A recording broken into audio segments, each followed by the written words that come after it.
की है जिस गांव में कई सारे लोग बसा करते थे। उस गांव में अनेक जातियों के लोग रहा करते थे और उसी में से एक घर उर्मिला का भी था, जो कि 3 बेटों की एक माँ थी। एक का नाम राजेंद्र, दूसरे का नाम महेंद्र और तीसरे का नाम नागेंद्र था। 3 बेटों के होते हुए भी उर्मिला अभागिन थी, क्योंकि उसके पति एक कार एक्सीडेंट में मारे गए थे। नागेंद्र बेटा, मुझे कुछ पैसों की जरूरत थी। दरअसल मेरी आंख ठीक से काम नहीं कर रही, मुझे कुछ दिखाई नहीं देता है। मैंने तुमसे कितनी बार कहा है, पैसों की बातों को लेकर मुझे परेशान मत किया करो। अभी मुझे पगार भी नहीं मिली है। नागेंद्र, क्या तुम्हारे पास मेरी चश्मे के लिए पैसे हैं? क्योंकि मेरी आंख धुंधली पड़ रही है। अरे नहीं माँ, मेरे पास कहाँ पैसे हैं। मैं कल ही अपने बेटे की स्कूल की फी दे आया हूँ, मेरे पास थोड़े भी पैसे नहीं बचे हैं। माँ, जब तुमने दोनों से पैसे मांग ही लिए तो पक्का अब मेरी बारी है, तो मुझसे पैसे बिल्कुल भी मत मांगना। उर्मिला अपनी तीनों बेटों की बात को सुनकर चुप वहीं बैठ जाती है। ठीक है बच्चों, जाकर तुम लोग खाना खा लो, तुम्हारी बीवियों ने खाना बना लिया होगा। काफी रात हो जाती है, चंद्रमा डूबने को था और उर्मिला का छोटा बेटा अपने कमरे में आता है और अपनी पत्नी को देखकर बोलता है, अरे निक्की, तुमने खाने में क्या बनाया है? या फिर आज तुमने रसोई का कोई काम किया ही नहीं? खाना तो तैयार है जी, पर इतनी देर से आप गायब कहाँ थे? जरूर अपनी माँ को पैसे देने के लिए गए होंगे। दूसरी तरफ राजेंद्र अपनी पत्नी से कहता है, अरे रेशमी, मैंने बिट्टू के स्कूल के फी जमा कर दिए हैं और कुछ पैसे रखे हुए हैं। उन पैसों के बारे में आप सोचिएगा भी नहीं, क्योंकि मुझे उन पैसों से एक नई साड़ी चाहिए। मेरे पास सारी पुरानी साड़ियाँ ही है, मैं उन चीजों से अब काम नहीं चला सकती। अरे अब बस भी करो मेरी माँ, तुम कल जाकर साड़ियाँ खरीद लेना।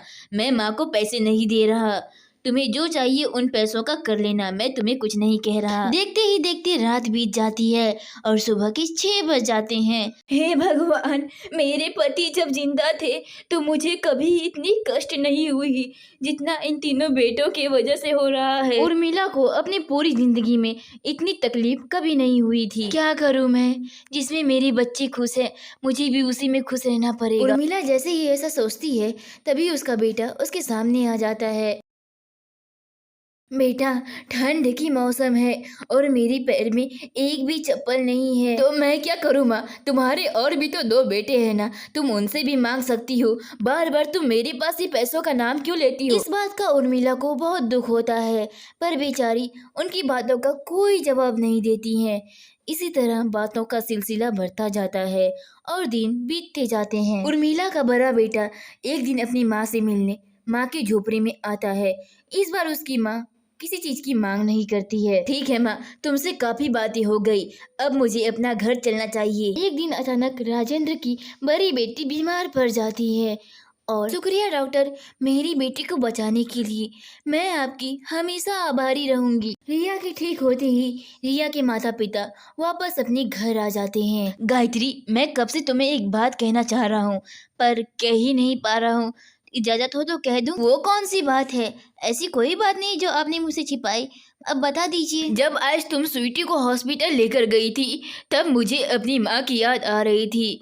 जिस तरह तुम मजबूर थी उसी तरह मेरी माँ भी मजबूर थी, पर मेरी माँ ने मेरा इलाज किया था। पापा, आपको दादी के साथ ऐसा नहीं करना चाहिए था, आपने कभी सीधे मुंह से दादी से बात नहीं किया। स्वीटी, जाओ जाकर पढ़ाई करो, तुम्हें नहीं पता जब बड़े बात कर रहे होते हैं तो बच्चों का बीच में बोलना मना है। अगली बार से ऐसी हिम्मत मत करना वरना मेरे हाथ से पीटोगी तुम। अपनी बारी का इंतजार कीजिए माँ, आपकी बहुएं भी आपके साथ ऐसा ही सलूक करेंगी जैसा आप दादी के साथ करती हैं। अब गायत्री और राजेंद्र दोनों को अपनी गलती का एहसास हो चुका था।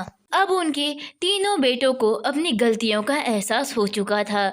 अब उन तीनों ने ऐसी गलती करने की दोबारा कोशिश नहीं की। तो बच्चों, इस कहानी से हमें यह शिक्षा मिलती है कि बुढ़ापे में अपने माता या पिता किसी का भी साथ मत छोड़िए, क्योंकि एक वही है जो आपकी सारी गलतियों को भुलाकर आपको फिर से एक नया मौका देते हैं और आप अपने माता पिता को एक मौका तो जरूर दे सकते हैं।